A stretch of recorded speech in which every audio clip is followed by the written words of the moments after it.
Hi, dear friends and subscribers. Welcome to your cricket happenings report on the third day's play between India and West Indies, which finished here at the Eden Gardens in Kolkata. As you know, West Indies yesterday they had lost 2 wickets. Today, in fact, they were rolled out in the first session itself. They were all out for 153 in the first innings, and then followed on, and they were 195 for three at close of play on the third day of the second test at the Eden Gardens in Kolkata, and 283 runs more needed for West Indies to make India bat again. Now, looking at it, it is looking like a very tough task. I will talk about that later. I will review what exactly could happen tomorrow. But, well, India definitely probably on the verge of actually, sealing the series by taking it 2-0. Well, now just talking about the West Indies innings, they started off, there was not much of a resistance at all. The highest scorer was Darren Bravo, who played some very good strokes, 6 fours he hit in his score, a sweet little knock of 30 with 6 boundaries. He was clean bowled by Umesh Yadav for 30.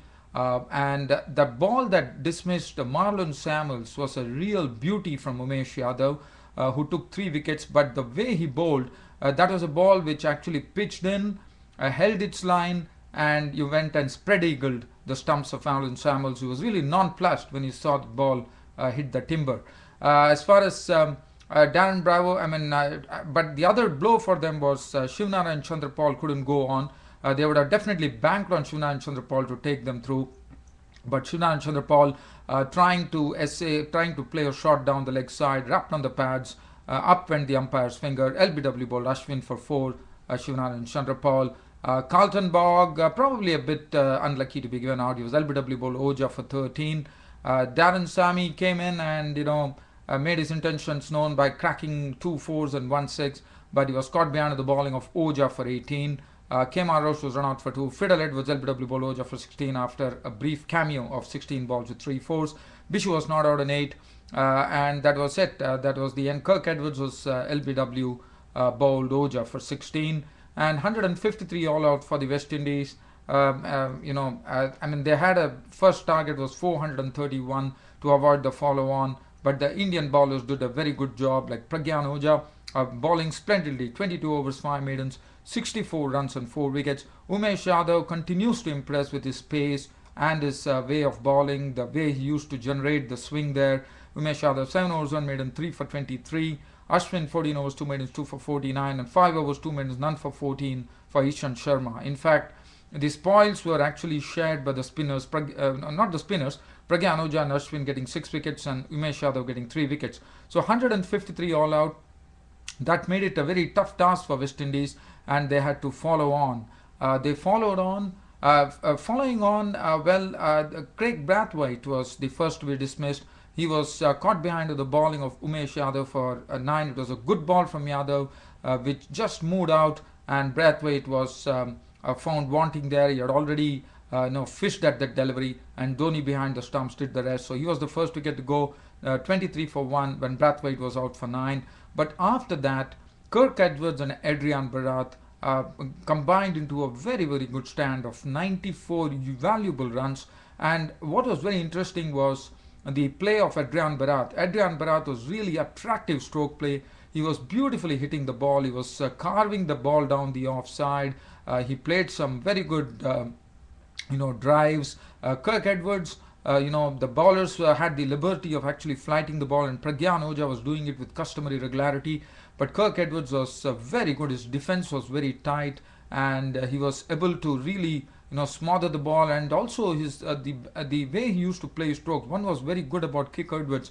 As I said, he's a player for the future. He already has 2 centuries under his belt, one against Bangladesh and one against India in very few test matches, which speaks about him. And Kirk Edwards continued to impress, and he was getting to the pitch of the ball. What was very good is his technique was very good. His defensive technique was very good. He was getting to the pitch of the ball and driving, and it was good to see Kirk Edwards, who was really looking very, very good there at the crease.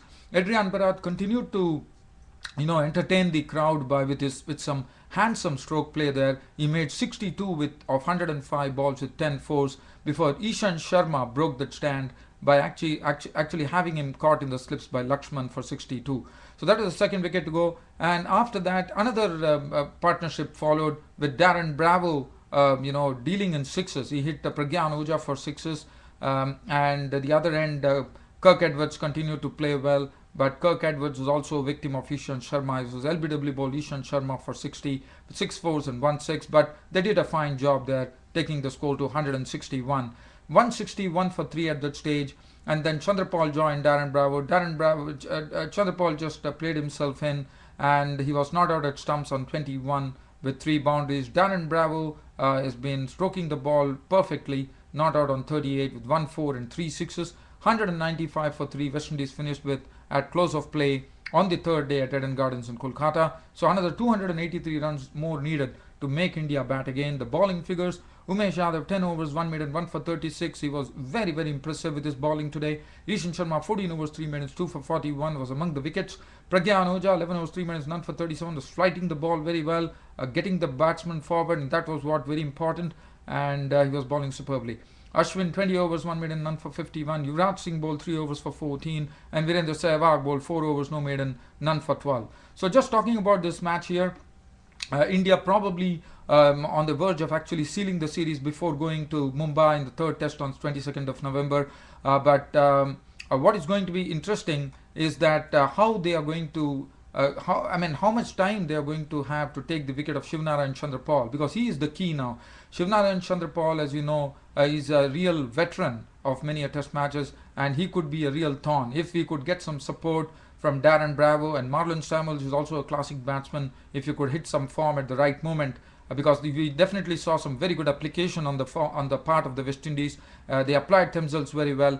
But if they could, Chandrapal could stay there, and then all the other batsmen could rally around him, and he gets some support. I know 283 runs seems to be a very, very tall one, but if with Shivnarayan Chandrapal there, if he could grind the attack and they could play the whole of the day tomorrow, and then we'll have a real contest, because probably India has to chase some runs, but it will be interesting on the 5th day. But looking at things, the way they have been playing the spin, how the spinners have been really ruling the roost here in this series, it looks a very, very tough thing to happen. But all in all, it looks to be a good game of cricket coming up tomorrow on the 4th day. Now, tomorrow we also have the beginning of the second test after Australia suffered that very, very humiliating loss against South Africa. Will be taking them in the bull ring at Wanderers. And what is going to be interesting to see, what is Australia going to do? Whether Australia is going to unleash the young bull into the bull ring at the Wanderers tomorrow, and that would be Cummins. As you know, Cummins has been bowling with lots of pace, is raring to go. He says he is not going to sacrifice his pace, and probably Australia, and there have been good reviews coming up from all the pace bowlers like Brett Lee, Jason Gillespie, all the other bowlers, Alan Donald, Sean Pollock, everybody have said that Cummins is a real prospect. There is no doubt about it. He has lots of raw pace, and he's very young and energetic, and we would see whether he is unleashed tomorrow. That would be the best bet for Australia to really go and try to combat the South Africans. So whether he is going to be given a chance, that is going to be interesting. And probably Usman Khwaja might be coming in place of Sean Marsh, who is injured and is not playing any part in this tournament. Well, other than that, dear friends and subscribers, I don't have anything else to really dwell upon. I hope you are all enjoying my Cricket Happenings show as ever. Thanks for your company, and thanks for watching Cricket Happenings. Your host Ram signing off for this Cricket Happenings show for today. Thank you.